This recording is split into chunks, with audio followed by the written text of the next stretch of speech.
পুরো বিশ্বকে ১৫০ বার উড়িয়ে দেওয়ার মতো পারমাণবিক অস্ত্র আছে যুক্তরাষ্ট্রের ভান্ডারে, এমন মন্তব্য করেছেন মার্কিন প্রেসিডেন্ট ডোনাল্ড ট্রাম্প।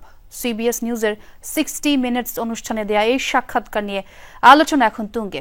৩৩ বছর পর যুক্তরাষ্ট্রের পারমাণবিক পরীক্ষা চালানোর সিদ্ধান্তের পক্ষে সাফাইও গান ট্রাম্প। প্রশ্নের উত্তরে যথারীতি অসংলগ্ন মন্তব্য আর প্রচুর ভুলভাল তথ্যও দেন তিনি। আপনাকেই বলছি, ইন্স্যুরেন্স করলে সিটিতে সুরক্ষা পাবেন নিশ্চিত। Since President Trump appeared for an interview on 60 Minutes.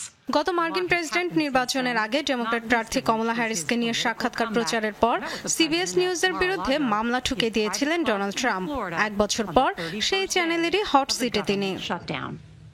We are now approaching the longest 60 minutes অনুষ্ঠানে নোরা ওডনেলের মুখোমুখি ট্রাম্প। অবশ্য সময়সীমা 60 মিনিটের হলেও 90 মিনিট পার করে দেন মার্কিন প্রেসিডেন্ট। কথা বলেন পারমাণবিক অস্ত্রের পরীক্ষা, শাটডাউন, অভিবাসন, ট্যারিফ সহ নানা ইস্যুতে। সাক্ষাৎকারের বড় অংশ জুড়ে ছিল যুক্তরাষ্ট্র চীন সম্পর্ক। দুই দেশের মধ্যে দ্বন্দ্ব প্রতিযোগিতা নিয়ে কথা বলেন ট্রাম্প, যদিও অনেক কথাই ছিল স্ববিরোধী। একদিকে বেইজিংকে ওয়াশিংটনের জন্য হুমকি বলেন, আরেকদিকে চীনের ভান্ডারে থাকা বিরল খনিজকে বেইজিং এর শক্তির উৎস বললেন তিনি। আমরাও তাদের জন্য হুমকি।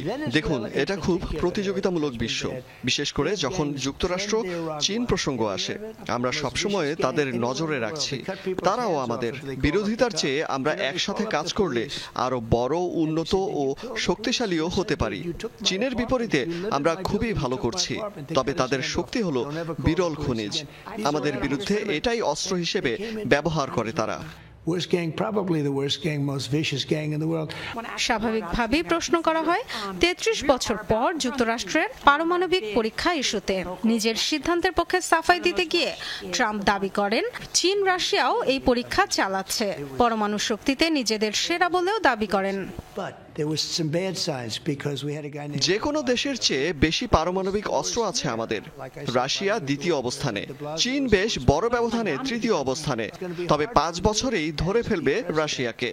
আর এই মুহূর্তে আমাদের পরমাণু নিরস্ত্রীকরণ ইস্যুতে কিছু করা উচিত। কিন্তু এটি বড় একটি বিষয়।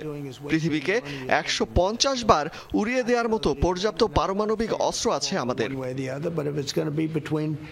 টেলিভিশনে 1/3 প্রচার করলেও পুরো 90 মিনিটের সাক্ষাৎকারটি অনলাইনে প্রকাশ করেছে সিবিএস নিউজ।